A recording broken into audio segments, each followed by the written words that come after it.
안녕하세요. 세미나를 교준 남자 토크아트의 고성 PD입니다. 온프리미스에서 컨테이너, 쿠버네티스를 사용자가 오픈소스로 직접 세팅하는 것은 굉장히 복잡합니다. 이 문제를 해소하기 위하여 쿠버네티스 플랫폼인 레드햇 오픈시프트가 나왔습니다. 온프리미스와 클라우드를 혼용하는 하이브리드 클라우드 시대, 온프리미스와 동일한 사용자 경험을 가지면서 클라우드에서도 손쉽게 쿠버네티스 플랫폼을 이용하고자 하는 요구가 증대하였습니다. 이런 배경에서 레드햇과 AWS는 클라우드 매니지드 서비스인 로사, 레드햇 오픈시프트 온 AWS 서비스를 오픈하였습니다. 레드햇의 송창규 기술 대표가 생소할 수도 있는 쿠버네티스 매니지드 서비스인 로사의 개념을 자동차와 비교하여 알기 쉽게 설명하였는데 한번 들어보실까요? 일반적으로 고객분들이 DIY 방식으로 인프라 환경에서 쿠버네티스를 구축하실 때 정말 무수히 많은 컴포넌트들이 있습니다. 그래서 지금 보시는 화면이 그런 무수히 많은 컴포넌트들 중에 일부 좀 화면에 담아본 화면이고요. 이것도 일부만 담은 겁니까? 그렇습니다. 이것들을 가지고 뭐 DIY 방식으로 네. 뭐 입맛에 맞게 하실 수는 있겠지만 일일이 다 컴포넌트들을 스터디하시고 또 디펜던시도 체크하셔야 되는 그런 리스크들이 좀 있습니다. 이런 문제를 해결하려고 오픈시프트가 나온 거잖아요. 그죠? 그렇습니다. 네. 그래서 오픈시프트 온프리미스 잘 쓰고 있다가 근데 클라우드 네이티브 하려면 네. 이런 문제가 똑같이 발생하겠네요. 네네. 동일하게 온프렘에서도 온프렘과 같이 이제 퍼블릭 환경에서도 동일하게 발생을 하고요. 그래서 말씀드리고 싶은 거는 이미 이제 오픈시프트 로사에서 제공을 하고 있는 담금질된 이러한 검증이 된 컴포넌트를 가져다가 그대로 쉽게 쓰실 수 있다는 것을 좀 말씀드리고 싶습니다. 네. 오늘 뭐 테슬라 얘기하는 거 아니잖아요. 아닙니다. 자동차가 이렇게 있는데 이거 뭐예요? 자동차는 왜 나온 거예요? 예, 조금 이제 이해하는데 제가 도움을 드리고자 이렇게 자동차에 좀 비유해서 설명을 드리려고 좀 장표를 준비했고요. 여타 이제 많은 CSP에서 제공하는 이제 쿠버네티스 서비스들이 있는데 그러한 서비스들이 이제 첫 번째 보시는 그림처럼 자동차 엔진이라고 좀 이해하시면 될 것 같습니다. 쿠버네티스 서비스들이 자동차 엔진이면 이제 그 다음에 있는 그림이 이제 그 위에 클라우드 네이티브 서비스들이 하나의 스택을 이루게 됩니다. 이제 즉 자동차에 다시 비유를 하면 가장 코어가 되는 엔진이 있고 이제 자동차가 조립되기 위해 동작하기 위한 여러한 컴포넌트들이 이러한 클라우드 네이티브 서비스라고 보시면 될 것 같고요. 그래서 그게 이제 두 번째 그림에 제가 좀 표현을 해봤고 세 번째 그림이 이제 저희 오픈시프트의 플랫폼입니다. 자체 이제 컨테이너에 좀 경량화된 코어 OS가 탑재되어 있고 그 스택 위에 오픈시프트 자체 클러스터 서비스가 있고요. 그리고 그 이제 스택 위에는 이제 앞에서 보신 클라우드 네이티브 서비스들이 좀 존재합니다. 이러한 이제 스택들이 하나의 완전체로 제공을 해드리기 때문에 자동차에 비유해서 좀 설명을 드리면 이미 하나의 완성된 자동차를 제가 주문해서 받았다라고 보시면 될 것 같고요. 그래서 저는 단순히 엔드유저 입장에서는 내가 가고자 하는 방향으로 탑승해서 안전하게 운전만 진행하면 된다. 좀 이렇게 좀 설명을 드리고 싶습니다. 네. 그리고 오늘 이제 메인 주제인 로사에 대해서 이제 마지막 그림으로 좀 표현을 해봤는데요. 앞에서 이제 오픈시프트 앱 플랫폼 스택과 다 똑같은데 그 제일 상단에 서포트 앤 오퍼레이션 스택이 하나 더 추가가 되어 있습니다. 그러니까 기존에 고객이 쓰고 계신 IT, AWS 기반의 인프라 환경 플러스 이제 오픈시프트 서비스 온 AWS 같은 앱 플랫폼이 있다라고 하면 거기에 제가 이제 계속 언급은 드리지만 레드햇 전문 SRE, 기술 엔지니어링 이런 것들이 서로 이제 조화가 돼서 그 자동차를 말하면 자동차 사가지고 내가 등록세도 내가 내야 되고 등록해야 되고 보험도 들어야 되고 네. 나중에 뭐 매달 엔진을 가야 되고 해야 되는데 맨 끝에 풀 서비스는 그걸 다 해준다는 거 그렇게 이해도 되겠네요. 그렇습니다. 그죠? 그래서 지금 보고 계신 이제 수행기사가 이제 레드햇에서 제공된 SRE라고 보시면 되고요. 저는 그냥 탑승만 해서 가고자 하는 방향에 대해서만 지시만 하면 되고 그러니까 가고자 하는 장소에 대해서만 고민만 하시면 될 것 같고요. 그 외에 자동차 관리라든지 직접 운전은 수행기사가 하듯이 레드햇에서 다 기술 지원을 제공해 드린다라고 이해하시면 될 것 같습니다. 네. 99.95% 가동시간 SLA잖아요. 네. 저게 기존에 이제 매니지드 서비스가 아니면 저런 게 안 나오는 겁니까? 네, 그렇습니다. 그러니까 온프렘 같은 경우에는 이제 관리 주체가 고객이 되기 때문에 사실 이제 직접 저희가 레드햇에서 물론 앱 플랫폼에 대해서는 공식적인 기술 지원은 합니다만 저희 특화된 엔지니어가 직접 어사인돼서 하는 기술 지원 체계는 아니고요. 그렇기 때문에 이제 지금 설명을 드린 로사 같은 이런 매니지드 서비스에서는 이제 24365, 99.95 가동률을 자랑하듯이 SRE 팀에서 이렇게 직접 지원을 해드리고 있는 점이 있습니다. 네. 좀 전에 SRE라는 용어가 나왔습니다. Site Reliability Engineer. SRE는 무엇이고 어떤 가치를 쿠버네티스 운영이 주는 것일까요? 레드햇에서 제공하는 SRE라고 하면은 사이트 리얼라이얼티 엔지니어라고 해서요. 사이트에 좀 더 안전하게 구동하기 위한 지원하는 엔지니어 기술 체계라고 보시면 그럼 저 될 것 SRE 같습니다. 팀은 실제로 레드햇의 엔지니어가 배치가 되는 겁니까? 네, 그렇습니다. 글로벌에서 지원하는 이제 엔지니어 기술 지원 서비스라고 이해하시면 될 것 같고요. 그래서 지금 보시는 것처럼 SRE에서 온전히 오픈시프트 설정, 유지 관리뿐만 아니라 플랫폼에서 이제 수행하는 거버넌스나 보안 정책까지 모니터링화해서 다 관리를 일임하고 있기 때문에 그 외에 이제 개발자 관점에서 보면은 이제 개발자 고유의 애플리케이션 개발이라든지 구축. 그러니까 제가 뭐 예를 들어 이렇게 나열은 했지만 뭐 예를 들어 렐 유니버셜 베이스드 이미지와 같은 타스크들을 수행할 수도 있고 오픈시프트에 배포할 뭐 매니페스트 작성을 이러한 타스크들에 온전히 집중해서 사용할 수 있습니다. 로사에서는 데이 1, 2라 해서 이렇게 운영 관소화를 위한 일종의 서비스를 제공합니다. 그래서 데이 1에 오픈시프트 기본 설치부터 구성에 이르는 이러한 자동화된 서비스를 제공을 하고 데이 2에서는 기본적으로 클러스터링이라든지 클러스터링 수명주기라든지 이러한 것들 자동화를 위한 타스크들을 제공을 하는데 이러한 프로세스들을 이제 고객 관리자가 직접 하는 게 아니라 제가 말씀드린 레드 SRE 팀에서 직접 수행을 하고 기술 지원을 제공합니다. 원래 이거 관리자가 해야 됐던 건 아닙니까? 네, 맞습니다. 데이 1, 데이 2라 그러는데 감이 잘 안 와서 진짜로 이렇게 이거 받으면 관리자 운영자 입장에는 엄청나게 편해지는 건가요? 어떤가요? 정말 그 편해지는 거는 뭐 제가 과언이 아닐 정도로 말씀을 드릴 수 있겠고요. 왜냐하면 기본 설치부터 세팅하는 데까지 사실 일반 온프렘 기준으로 말씀을 드리면 관리자 입장에서는 무수히 많은 이제 포인트들이 있고 또 고려해야 될 요소들이 엄청나게 많은데 그러한 요소들을 어떻게 보면 이제 오픈시프트에 전문 특화된 엔지니어 팀에서 전담해서 지원을 해주는 거기 때문에 관리자 입장에서는 분명 그 업무적인 요소가 많이 감소되는 것은 예, 말씀드릴 수 있겠습니다. 그러니까 기업 관리자가 수동으로 한다 그러면 데이 1, 데이 2에 안 끝나겠네요. 맞습니다. 절대 끝낼 수 없는 일이고요.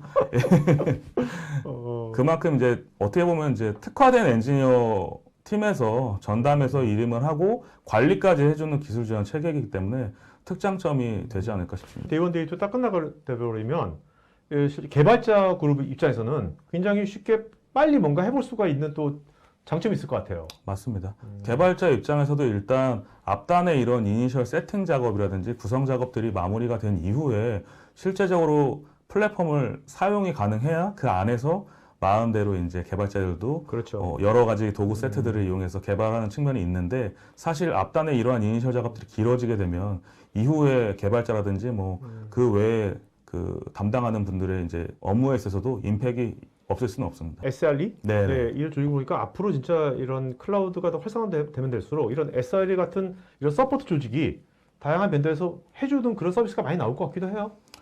아마 이제 레드햇의 그 첫 번째 단추를 끼워 넣었기 때문에 이후에 다른 여타 벤더들도 뭐 이런 비슷한 서비스들이 많이 제공돼야 그만큼 뭐 엔드 유저 입장에서도 조금 더 편리하게 접근하고 쓸 수 있지 않을까 생각됩니다. 여기서 한 가지 의문이 듭니다. AWS 클라우드에서는 이미 EKS라는 쿠버네티스 운영 서비스가 있는데 왜 로사 매니저 서비스를 만들었을까요? AWS 정영준 매니저의 명쾌한 설명을 들어보겠습니다. 처음에 이제 저희가 AWS에서는 이제 컨테이너 서비스라고 해서 엘라스틱 컨테이너 서비스라고 하는 컨테이너 관련된 서비스가 있었습니다. 그래서 ECS는 결국에는 고객분들이 EC2에서 컨테이너를 사용하기 위한 가장 간편한 방법이라는 것을 모토로 이제 준비되기 위한 서비스였었어요. 그러니까 저 때는 이제 컨테이너를 쉽게 구동시킬 수 있는 정도 레벨이었죠? 네, 어떻게 보면. 편리하게 이제 컨테이너를 AWS에서 사용하기 위한 도구였죠.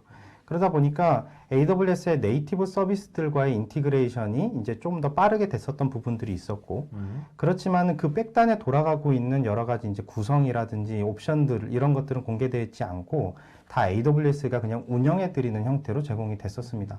그래서 그때는 그냥 컨테이너 서비스라는 이름으로 제공이 됐었고, 컨테이너 오케스트레이션 도구나 최근 들어서 이제 이야기하는 쿠버네티스 같은 형태의 접근들은 없었죠. 아, 네. 그리고 나서 이제 그 이후에 이제 AWS 서비스들이 이제 더욱더 개발되면서 이제 플루톤이라든지 엠러너 이런 것들이 이제 추가가 되면서 이제 약간 데브옵스 형태의 접근들이라든지 그다음에 이제 조금 더 쉽게 오퍼레이션을 할 수 있기 위한 이제 도구들, 또 개발자를 위한 이제 단일 컨택 포인트들 이런 것들이 이제 AWS 서비스로서 이제 제공되기 시작했었습니다. 그게 이제 ECS와 엠러너, 플루톤 이런 서비스들의 이제 특징이라고 말씀드릴 수 있을 것 같아요. EKS는 또 뭐예요? EKS. EKS는 이미 오늘 저희 세션들을 이제 듣고 계시는 고객분들이라면 잘 알고 계실 것 같은데요. 쿠버네티스 서비스인데 그걸 저희들이 이제 운영해 드리는 서비스입니다. 사실 이제 초창기에는 AWS 위에서 컨테이너를 사용하기 어려워서 ECS를 쓰는 고객이 있었듯이 초창기에 쿠버네티스를 AWS에서 그냥 EC2 기반으로 운영하시는 고객들이 꽤 있었고 그것들에 대한 어려움들을 이제 호소하시는 고객들을 위해서 쿠버네티스를 운영해드리는 매니지드 형태의 서비스로 제공되는 게 바로 EKS입니다. 네. EKS도 ECS와 이제 동일하게 AWS의 다른 서비스들과 인티그레이션을 이제 하고자 했는데요. 사실 ECS와 EKS는 인티그레이션 레벨이 조금 다를 수밖에 없는 게 컨테이너하고 쿠버네티스니까. 네, 맞습니다. 컨테이너는 그냥 EC2 위에서 돌아가는 컨테이너를 그냥 다른 서비스들과 연결을 위해서 인프라 레벨의 인티그레이션만 됐으면 됐었죠. 예를 들자면 EC2가 VPC랑 연결이 되고요. 그리고 VPC에서는 또 로드 밸런서랑 연결이 되는데 이게 컨테이너 레벨에서 설정 파일들만 공유가 되면 연결하는 것들에 문제가 없었겠죠. 근데 이제 쿠버네티스처럼 오케스트레이션 도구가 되게 되면 자체적으로 운영되게 되는 쿠버네티스 자체 데이터베이스가 있고요. 그 다음에 이것들을 컨트롤하는 또 API 서비스가 또 별도로 존재합니다. 이게 AWS의 서비스들과 인티그레이션이 되기 위해서 API 통합이라든지 인증 통합 이런 것들이 있어야 되겠죠. 훨씬 복잡해진 거. 맞습니다. 그래서 훨씬 복잡해지게 되면서 여러 가지 서비스들과의 인티그레이션 해야 되는 부분들에 대해서 더 많은 것들을 또 배워야 되고 다양한 도구들을 사용할 수밖에 없게 되겠죠. 그러면 다 된 거 아닙니까? 근데 왜 로서가 왜 나온 거예요? 근데 이미 이제 클라우드 시장도 클라우드 시장이지만 이미 온프레미스에서 잘 운영하시던 고객분들도 계시고 그리고 이미 엔터프라이즈에서 운영하시던 그분들만의 이제 파이프라인과 프로세스들 기반으로 운영하시던 것들이 또 있을 거잖아요. 그런 것들은 바로 이제 레드햇이 오픈소스 시장에서 이미 잘 엔터프라이즈 기업들과 구축해 놓은 파이프라인들 그리고 이제 여러 가지 오픈소스 이제 에코시스템 또 이런 직관적인 것들을 리스도 있고. 네, 그렇죠. 그런 것들을 이용해 가지고서 이제 만들어진 것들, 웰메이드 돼 있는 것들이 있지 않습니까? 그런 것들이 어쨌든 EKS, ECS 외에도 또 다양한 형태의 잘 만들어진 아키텍처 제공하고 있기 때문에 그게 또 밸류가 있는 거죠. 그래서 이제 그게 오늘 이제 설명드릴 이제 로사의 기반이 되는 겁니다. 네네네. 단순하게 로사가 네. ECS, EKS에서 로사로 간 게 아니네요, 보니까. 그렇죠. 네. 사실 ECS와 EKS는 되게 클라우드를 사용하는 입장에서 이제 접근을 하는 거라면 레드햇은 어쨌든 레드햇이 실제로 인플로이 숫자라든지 이런 거는 구글보다도 이제 되게 적은 숫자지만 실제로 CNCF에서 이제 코드를 컨트리뷰션을 하는 숫자로만 보면은 구글에 크게 뒤지지 않거든요. 오히려 네네네. 인원수당 커밋 숫자로 보면 레드햇이 더 많습니다. 제가 마치 레드햇 직원이 된 것 같은 느낌인데.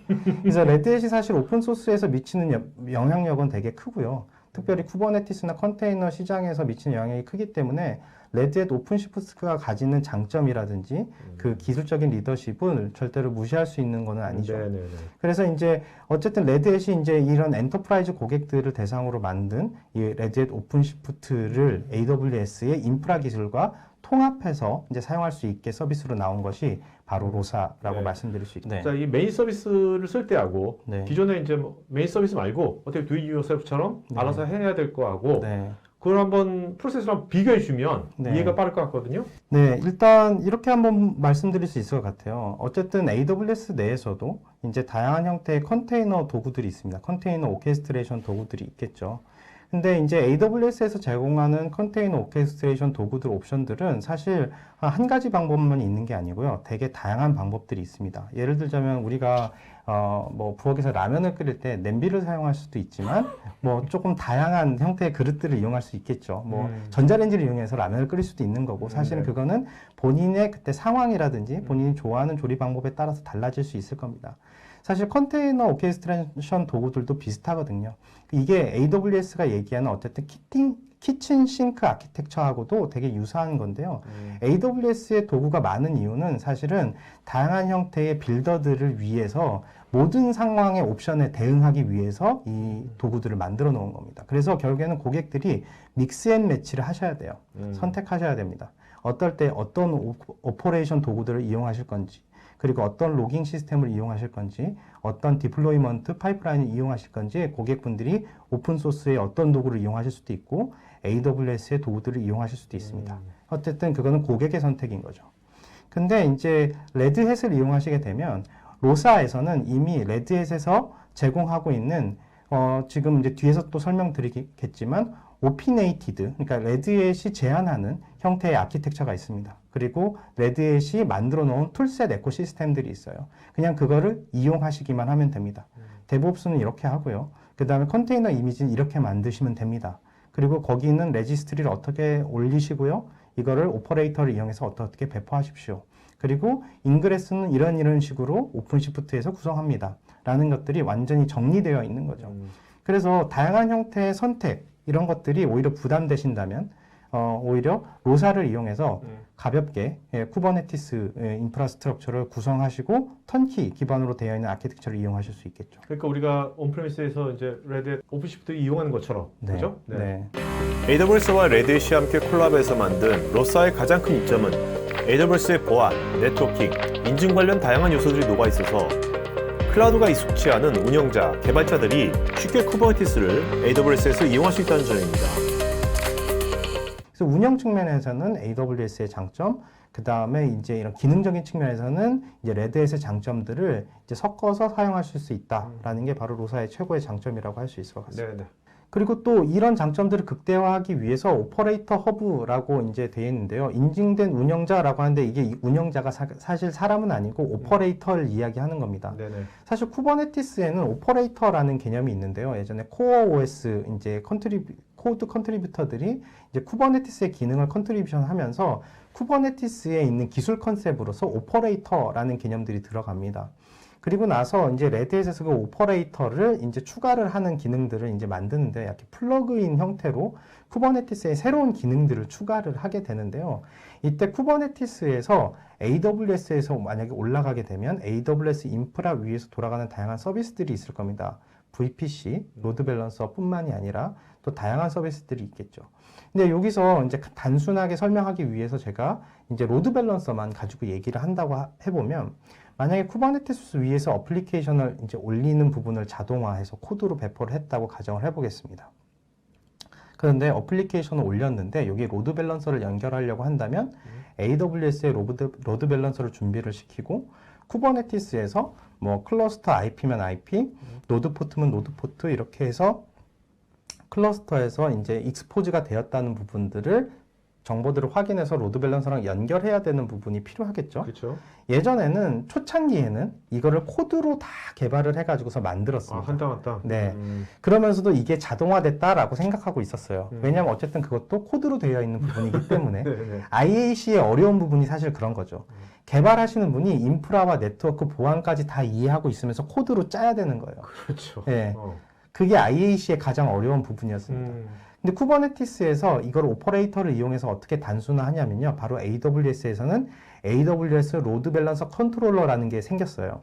그래서 그거를 쿠버네티스에다가 플러그인으로 설치하기만 하면 그 쿠버네티스의 설정 파일에서 AWS 로드 밸런서를 그렇지. 생성해주고 연결을 해주세요. 어떻게 선언하면 딱 되는 것처럼 똑같은 맞습니다. 거네. 예, 선언형 인프라의 그 원래 설계 목적대로 쓸 수 있게 만드는 플러그인이죠. 그게 바로 오퍼레이터라는 개념입니다.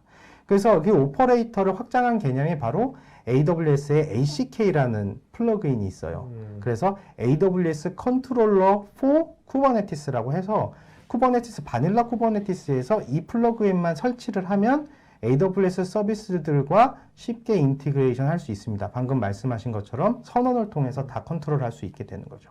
근데 로사에서는 이 오퍼레이터 허브를 이용해 가지고서 AWS 컨트롤러들을 다 간편하게 설치할 수 있는 이런 기능들을 다 인티그레이션해서 한 번에 턴키로 제공이 되는 거니까 오퍼레이터 UX로. 네, 얼마나 편리하겠습니까? 그렇네요. 사실 쿠버네티스에서 일단 뭐 이전에 송 부장님께서 이제 얘기해 주셨던 것 중에 뭐 그런 것들이 있었죠. 뭐 쿠버네티스가 되게 선택의 폭이 너무 넓다 보니까 어렵다, 뭐 이제 복잡하다 이런 얘기들이 있었는데 그게 첫 번째는 레드햇이 제안하는 에코시스템, 툴셋 에코시스템을 이용해서 편리해지는 거고 두 번째는 AWS에 제공하는 이런 컨트롤러들을 이런 것들을 원클릭으로 내지는 간단한 명령 한두 개로 설치할 수 있게 되기 때문에 AWS 인프라를 구성하고 설정하고 IAC를 만들고 하는 부분을 더 이상 고려하지 않아도 간편하게 플랫폼 서비스로서 이제 사용을 할 수 있게 돼서 그냥 비즈니스 로직을 구현하시는 데만 집중하시면 되는 그러니까 거죠. 기존에 이제 온프리미스에서 네, 그 레드 오프시프트 쓰고 있는데 네, AWS 우리 하이브리드 클라우드 하려고 그래. 네, 갔어. 근데 클라우드 잘 몰라. 네. 그럴 때 굉장히 선언 맞으면 되는 거 아니에요? 그죠? 그렇죠. 그럴 때 되게 네, 좋겠네. 그 아주 간편하게 쓰실 수 있는 거고요. 그게 간편하게 클릭 한 번 했다고 해서 그게 뭐 기능이 미비하거나 성능이 딸리거나 이런 게 아니라 그 수천만, 수백만의 고객들을 이제 위에서 서비스하는 대용량 서비스로 바로 확장할 수 있게 네네네네. 만들어주는 서비스가 되는 거죠. IT 전문 방송 토크IT에서 테크 분야별로 짧고 진한 시리즈 영상들을 편하게 골라서 보실 수 있습니다. 구글이나 네이버에서 한글로 토크IT 치시거나 토크IT.tv 사이트로 오시면 됩니다. 이 영상이 마음에 드시면 좋아요, 구독 부탁드립니다.